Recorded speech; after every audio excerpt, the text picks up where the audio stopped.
والصلاة والسلام على أشرف الأنبياء والمرسلين سيدنا وحبيبنا مولانا محمد وعلى آله وصحبه وسلم.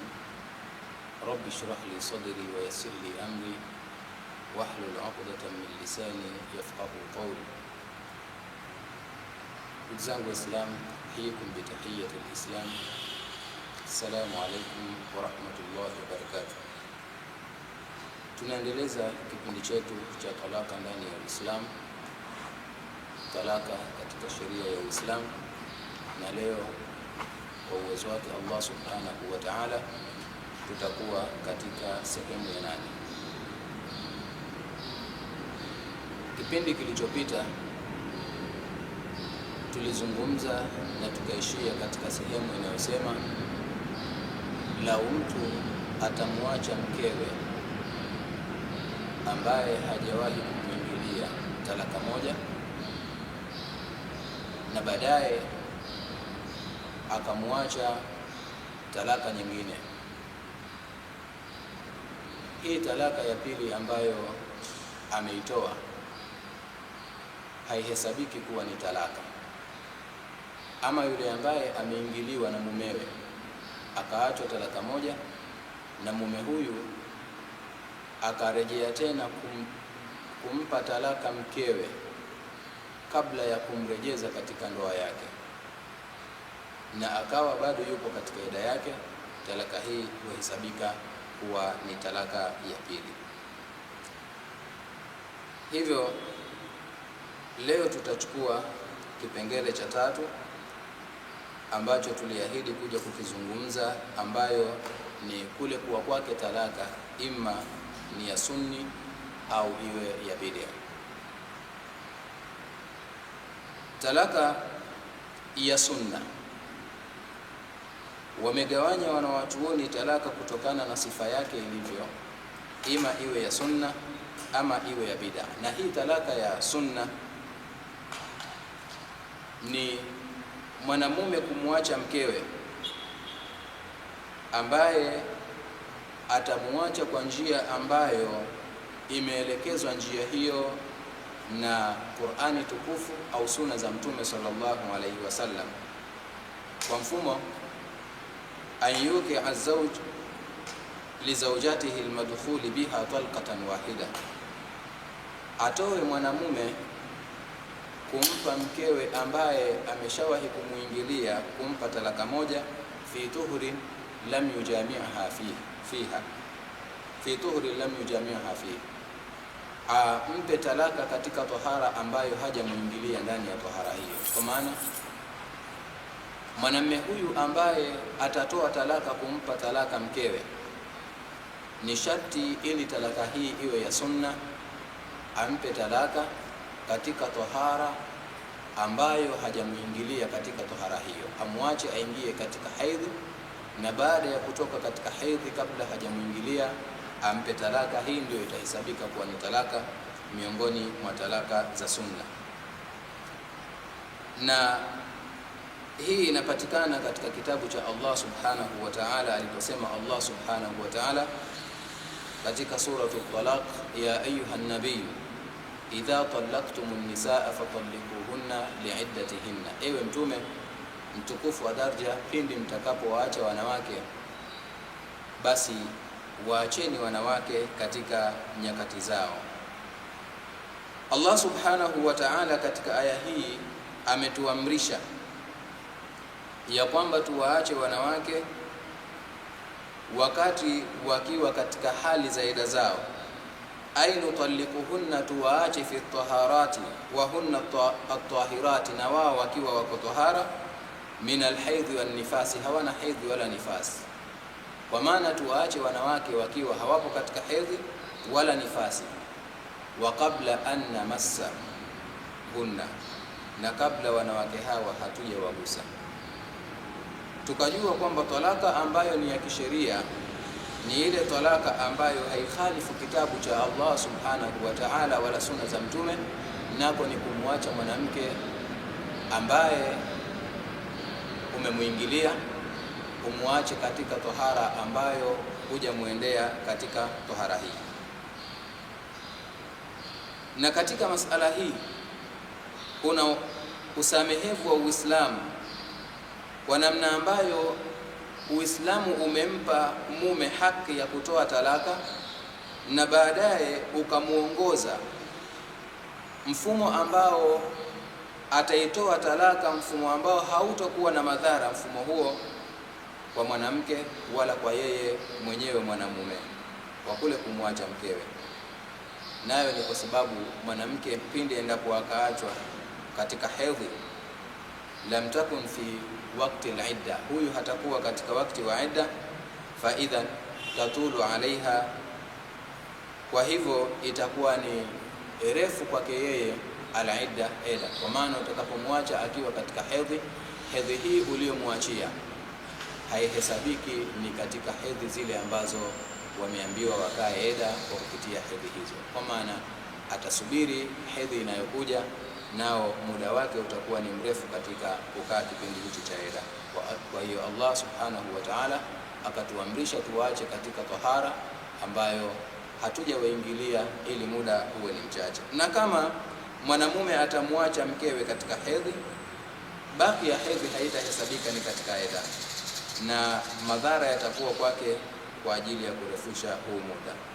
Na pindi endapo akamwacha katika tohara ambayo amemuingilia, sisi hapa hatutafahamu kwamba mwanamke huyu atakuwa amebeba mimba, amechukua ujauzito kwa tendo lile lililofanyika, au hakubeba mimba. Kwa hiyo itakuwa ni mushkil kwetu sisi, na hatutajua namna atakavyokaa eda, ima kwa furud ama kwa kuzaa mimba.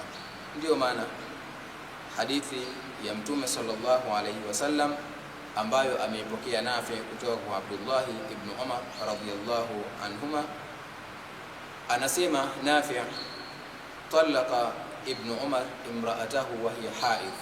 Ibn Umar alimwacha mkewe hali ya kuwa yupo katika hedhi, ala ahdi Rasulillah sallallahu alayhi wasallam, kipindi cha Mtume sallallahu alayhi wasallam. Fasala Umar ibn al-Khattab Rasulullah sallallahu alayhi wasallam an dhalika, Umar ibn al-Khattab akaenda akamuuliza Mtume sallallahu alayhi wasallam kuhusiana na hilo, na Mtume sallallahu alayhi wasallam akamwambia Umar, murhu falyuraji'ha, nenda kamwamrishe amrejee, thumma liyumsikha hatta tadkhul, kisha akae naye mpaka atakapotoharika, thumma tahidh, kisha aingie tena katika hedhi nyingine, thumma tadkhul, kisha atoharike, thumma inshaa amsaka baada dhalika, kisha akitaka na atakaa naye baada ya hapo, wa inshaa talaqa qabla an yamassa, na ikiwa atataka kumwacha basi amwache kabla hajamgusa katika tohara hiyo. Kisha Mtume sallallahu alayhi wasallam akamalizia maneno kwa kusema, fatilka al-iddatu allati amara Allahu biha an tutlaqa laha an-nisa, hii ndiyo eda ambayo ameamrisha Allah subhanahu wa ta'ala waachwe wanawake katika eda hizo, kwa maana mwanamke aachwe katika tohara ambayo hajaingiliwa, umwache aingie katika hedhi, akishaingia katika hedhi aingie katika tohara, ajisafishe, awe msafi, na kama utatoa talaka umpe talaka katika tohara hii hali ya kuwa hujamgusa kwa kumwingilia. Pia riwaya ambayo imekuja ni ya Ibn Umar pia, ambayo imekuja na tamko annahu talaqa imra'atahu, yeye alimwacha mkewe, wa hiya haidh, akiwa katika hedhi, tatlika, alimwacha talaka moja. Fadhakara dhalika Umar lin-nabii sallallahu alayhi wasallam, Umar akenda akalitaja hili kwa Mtume sallallahu alayhi wasallam. Faqala, Mtume sallallahu alayhi wasallam akamwambia Umar ibn al-Khattab radhiyallahu anhu, murhu falyuraji'ha, nenda kamwamrisha amrejee, thumma liyutalliqha idha tahurat au wa hiya hamil, kisha ampe talaka pindi endapo akatoharika na hedhi hiyo aliyokuwa nayo, na au amwache akiwa ana ujauzito. Hii ni hadithi ambayo amepokea Imam Abu Daud, pia Imam Ibn Majah na Imam An-Nasa'i rahimahullah.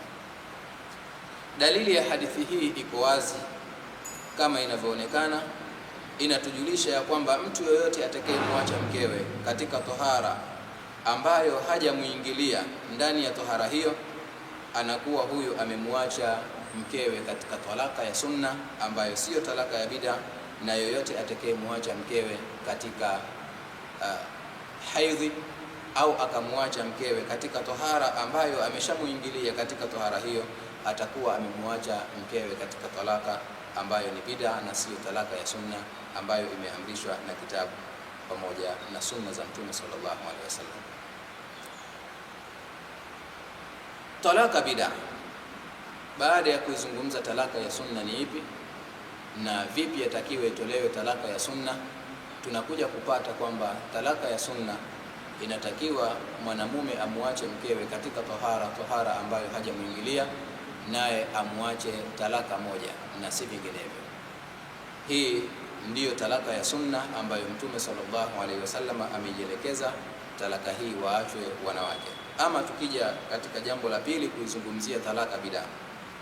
Talaka bid'a huwa at-talaq alladhi khalafa irshad al-Islam fi mawdhu'i at-talaq, ni talaka ambayo imeenda kinyume, imepingana na muongozo na maelekezo ya Uislamu katika maudhui hii ya talaka, kama vile kumpa talaka mwanamume, kumpa talaka mkewe talaka 3 kwa tamko moja.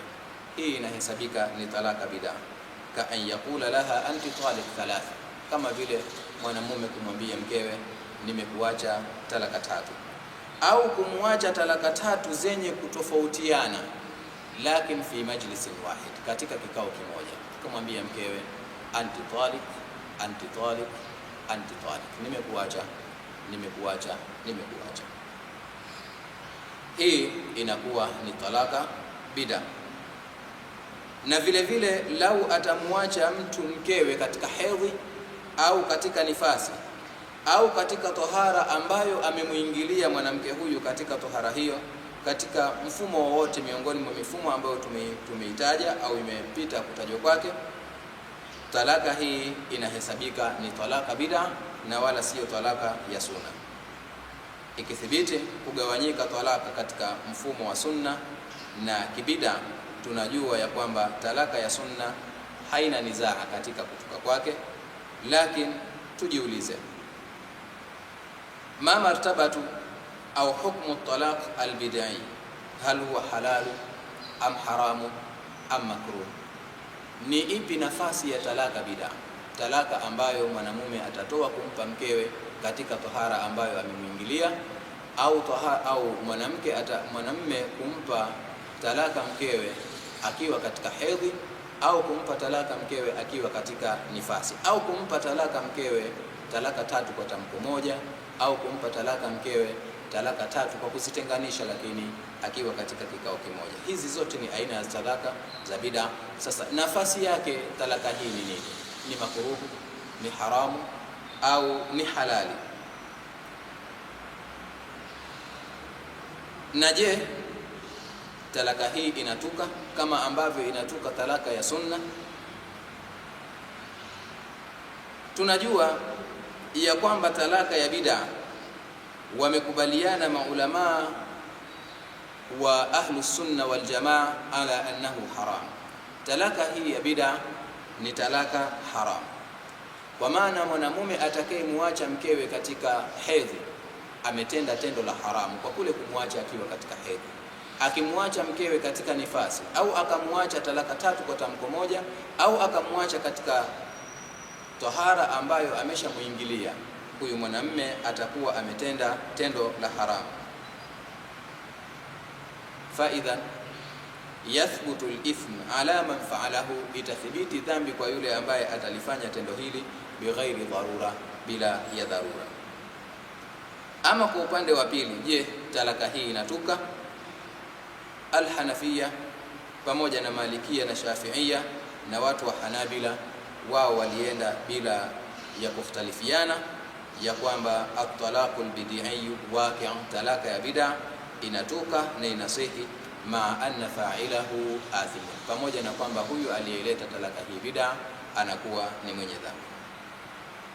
Kwa nini wanawachuoni hawa waje wazungumze maneno ya kusema talaka bid'a inasihi? Ipo kauli ya Shia watu wa madhhabi ya Shia na baadhi ya watu wa madhhabi ya Dhahiria, wao wanasema talaka bid'a haisihi.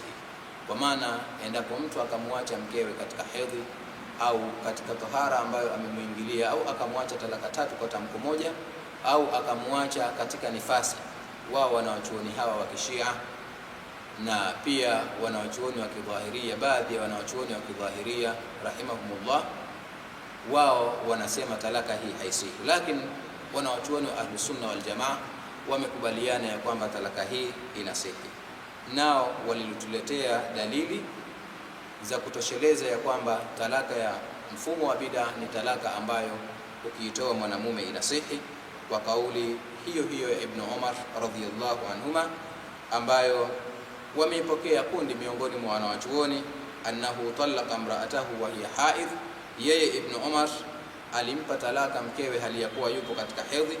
Fadhakara dhalika Umar linnabii sallallahu alayhi wasallam, Umar akenda akamwambia Mtume sallallahu alayhi wasallam jambo hili, na Mtume sallallahu alayhi wasallam akamwambia Umar, murhu falyuraji'ha, nenda kamwamrishe Ibn Umar amrejee mkewe, thumma liyutalliqha tahiran au hamilan, kisha ampe talaka hali ya kuwa yuko tahara au ana ujauzito. Aliamrisha Mtume sallallahu alayhi wasallam katika hii hadithi kumamrisha Ibn Umar an ya'mura waladahu bimurajaati imraatihi, amwamrishe mwanawe amrejee mkewe ambaye mwanamke huyu amemwacha talaka moja, talaka ambayo ina sifa ya utalaka wa bid'a. Kwa maana talaka ambayo alimwacha katika hedhi ikatujulisha hili ya kwamba talaka bid'a ni talaka ambayo inatuka, kwa sababu lau kama isingekuwa inatuka kusingekuwa na maana ya kauli ya Mtume sallallahu alayhi wasallam kumwambia Umar ibn al-Khattab, murhu an yuraji'ha, nenda kumwamrisha amrejee, kwa sababu rejea pia huja kwa yule mwanamke ambaye talaka yake imesihi. Lakini pia Ibn Umar radhiyallahu anhuma anasema katika kauli yake moja, husibat alayya bitatliqa, ilihesabiwa kwangu mimi talaka ile niliyomwacha mke wangu akiwa katika hedhi kuwa ni talaka moja. Lakini pia katika kuthibitisha hili ya kwamba talaka bid'a ni talaka ambayo inasihi, Imamu Shafi'i alileta hoja ambazo zinathibitisha kuwa talaka 3 kwa tamko moja zinatuka 3, pamoja na kwamba sisi tumekubaliana kwamba talaka 3 kwa tamko moja inakuwa ni talaka bid'a. Amepokea Imamu Shafi'i kwa sanadi yake ya kwamba Abdurrahman ibn Auf talaqa imra'atahu albatta wa huwa maridh. Abdurrahman ibn Auf alimpa talaka mkewe hali ya kuwa yeye yuko katika ugonjwa wake wa kufa. Yani Abdurrahman ibn Auf alimpa talaka mkewe talaka zote 3 kwa tamko moja hali ya kuwa yupo katika maradhi ya kufa. Fawarathahu Uthman radhiyallahu anhu minhu, Uthman radhiyallahu anhu akamrithisha huyu mwanamke baada inqidai iddatiha, baada ya kumalizika idda yake. Kwa maana huyu mwanamke alipewa talaka na mumewe akiwa katika ugonjwa, lakini pamoja na hayo mwanamke huyu akakaa mpaka idda yake ikamalizika, naye Uthman ibn Affan akamrithisha huyu mwanamke. Tupo katika kuthibitisha ya kwamba talaka bid'a ni talaka ambayo inasihi na ipo katika mizani ya sheria. Pia Imamu Daruqutni katika hadithi hii ameipokea kutoka katika njia nyingine ya Salamata ibn Abi Salama. Yeye anatuambia Abdurrahman ibn Auf radhiyallahu anhu talaqa imra'atahu Tumadhira bint al-Asbagh al-Kalbiyya wa hiya ummu Abi Salama thalatha tatliqat fi kalimatin wahida falam yablughna anna ahadan min ashabihi aba ala dhalik. Anasema Salamata ibn Abi Salama ya kwamba Abdurrahman ibn Auf alimpa talaka mkewe Tumadhira bintul Asbaghi al-Kalbiyya, ambaye yeye huyu ni mama yake Abi Salama. Alimpa talaka 3 kwa tamko moja, na wala haijatufikia, anasema haijatufikia sisi kutoka kwa yoyote katika masahaba ya kwamba walilitia aibu hilo. Kwa maana Abdurrahman ibn Aufi alimpa talaka mkewe talaka 3 kwa tamko moja, na wala hapakuwa na sahaba yoyote aliyekuja kutia aibu katika hili na talaka ikasihi. Pia kuna tamko la Imam Ash-Shafi'i.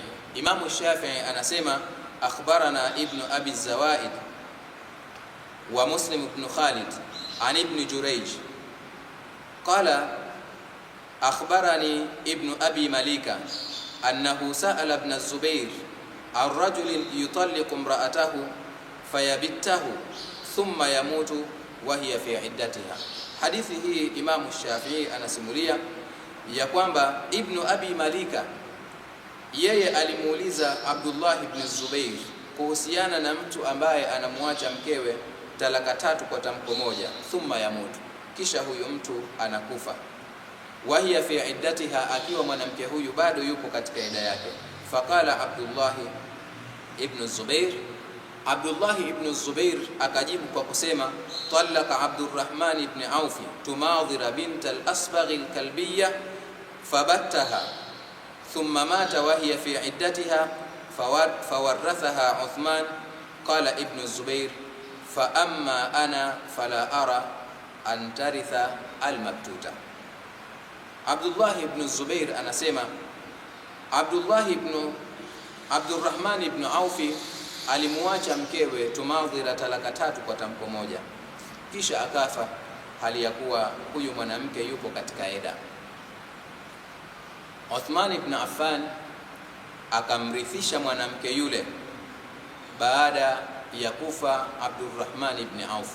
Mwanamke huyu alirithishwa na Uthman ibn Affan akiwa tayari kashamaliza eda katika tamko la kwanza, na tamko la pili akiwa hajamaliza eda. Lakini Ibn Zubair yeye alileta tamko kwa kusema fa amma ana, ama mimi kama Ibn Zubair, fala ara an taritha al-mabtuta, sioni kwamba anayo haki mwanamke aliyoachwa talaka 3 alafu mumewe akafa akiwa katika eda kurithi mwanamke huyu. Katika kitabu hicho yani Sunan ad-Daraqutni, hadithi imepokewa kutoka kwa Salama ibn Abi Salama kutoka kwa babaye anna Hafs ibn al-Mughira talaqa imra'atahu Fatima binti Qais ala ahdi Rasulillah sallallahu alayhi wasallam 3 tatliqat fi kalima. Hadithi hii inatuambia kwamba Hafs ibn al-Mughira alimpa talaka mkewe Fatima binti Qais kipindi cha Mtume sallallahu alayhi wasallam, alimpa talaka 3 kwa tamko moja. Fa abanaha minhu Rasulullah sallallahu alayhi wasallam, Mtume akamwambia mwanamke huyu kumpati tena kwa talaka hizi 3 ulizompa kwa tamko moja. Anasema walam yablughuna anna an-nabiy sallallahu alayhi wasallama aaba dhalika alayhi, na wala haikuwahi kutufikia ya kwamba Mtume sallallahu alayhi wasallama alileta kasoro, alikuja kumlaumu, alitia aibu kuhusiana na tokeo hili alilolifanya Hafsi ibn al-Mughira, ambalo ni tokeo la kumwacha mkewe talaka 3 kwa tamko moja. Mtume alilipitisha na akasema zimepita 3, lakini vile vile hakutia aibu Mtume sallallahu alaihi wasallam. Hivi ikatujulisha ya kwamba talaka bid'a, pindi ambapo mwanamke ataachwa talaka hii inasihi bila ya nizaa baina ahli sunna wal jamaa. Na tamko jingine ambalo amelipokea Salama yule ibn Abi Salama kutoka kwa babaye, anna Hafsa ibn al-Mughira talaqa imra'atahu Fatima bint Qais, yeye huyu alimuacha mkewe Fatima bint Qais ala ahdi Rasulillah sallallahu alayhi wasallam, kipindi cha Mtume sallallahu alayhi wasallam, 3 tatliqati fi kalimatin wahida, alimuacha talaka 3 kwa tamko moja. fa abanaha minhu an-nabiy sallallahu alayhi wasallam, Mtume sallallahu alayhi wasallam akampa fatwa ya kwamba huyu mwanamke hampati tena. Walam yablughuna, na wala haija kutufikia sisi anna an-nabiy sallallahu alayhi wasallam aba dhalika alayhi, kwamba alimtia kasoro juu ya tendo lake ambalo amelifanya huyu Hafsi ibn al-Mughira, ambalo ni tendo lililo khalifu sunna ya Mtume sallallahu alaihi wasallam. Kwa maana Mtume sallallahu alaihi wasallam pia katika nasu hii alipitisha talaka ambayo ina sifa ya kuwa ni talaka bid'a, talaka ya kumwacha mwanamke talaka tatu kwa tamko moja. Riwaya zote hizi tulizokuwa nazo ni riwaya ambazo zinatosheleza, na ni riwaya ambazo sisi tunatosheka nazo ya kwamba talaka bid'a ni talaka ambayo inatuka. Yoyote atakayedai kinyume na hivyo, fa alayhi bidalil wadhih qat'i, ni wajibu atuletee dalili ambayo iko wazi, dalili ambayo haina wasiwasi katika kusikia kwake na kudhibiti kwake ya kwamba imetoka na sanadi iliyokuwa sahihi. Hivyo tunaona kama wanawachuoni wa Ahlusunna wal Jamaa ya kwamba talaka bid'a ni talaka ambayo naam, mwenye kuitoa anapata dhambi, lakini ni talaka ambayo inasihi. Wanawachuoni wetu walituletea qiyasi hii, wao wakasema idha talaqa imra'atahu fi waqtin yahrumu fiha at-talaq, mwanamume yoyote atakayeacha kumwacha mkewe katika muda ambao ni haramu, ndani ya muda huu kumwacha mkewe kama mbaa, fi waqti yahrumu fiha al-bay', ni sawasawa na mtu ambaye ameuza katika wakati ambao ni haramu, ndani ya wakati huo kuuza. Tunajua ikiwa kuna wakati ambao ni haramu mwanamume kumpa talaka katika wakati huo mkewe, vile vile kuna wakati ambao ni haramu kwa mtu kuuza au kununua ndani ya wakati huo. Nao wakatoa mfano wakasema wa huwa waktu an-nida liljuma, nao ni ule wakati ambao inasoma adhana kwa ajili ya swala ya Ijumaa. Wanasema fa inna fi hadha alwaqt idha ba'a ahadun fa inna albay'a, katika wakati huu pindi atakapouza yoyote, fa inna albai' walmushtari athimani limukhalafatihi qawla an-nabii sallallahu alayhi wasallam, hakika ya huyu muuzaji na mnunuzi wao watakuwa wanapata dhambi kwa kule kukhalifu aya ya Allah subhanahu wa ta'ala aliyosema ya ayuha an-nabiy ya ayuha alladhina amanu idha nudiya lis-salati min yawmi al-jum'ah fas'au ila dhikrillah. Allah kashakataza katika wakati huu kuuza na kununua, kwa maana atakayeuza katika wakati huu na kununua atakuwa amekikhalifu kitabu cha Allah subhanahu wa ta'ala. Pamoja na hayo, athari ya kuuza inakuwa bado ipo, kwa maana athari yake ni nini? Milkul mushtari lilmabi', ni kule kumiliki huyu mnunuzi kumiliki kile alichonunua, walbai' lithamani, pia yule mnunuzi yule aliyeuza kumiliki ile thamani. Na vile vile swala katika kudhibiti kwake katika nguo ambayo ni ya wizi, lau kama mtu ataiba nguo na akaenda kuswali, yeye atakuwa ana dhambi kwa hili tendo alilolifanya la kuiba, lakini swala inakuwa ni sahihi na inamtosheleza swala hiyo. Hivyo wanawachuoni wakakisia, kwa maana mtu atakayefanya tendo hili la haramu kumwacha mkewe talaka ya bid'a, talaka hii inasihi, pamoja na kwamba yeye ana dhambi, kama vile ambavyo mtu atakayeuza katika wakati ambao ni wakati uliokatazwa, wakati wa Ijumaa, anakuwa ana dhambi, lakini mauzo yanakuwa yamethibiti. Wa ila huna, wassalamu alaikum wal afwa.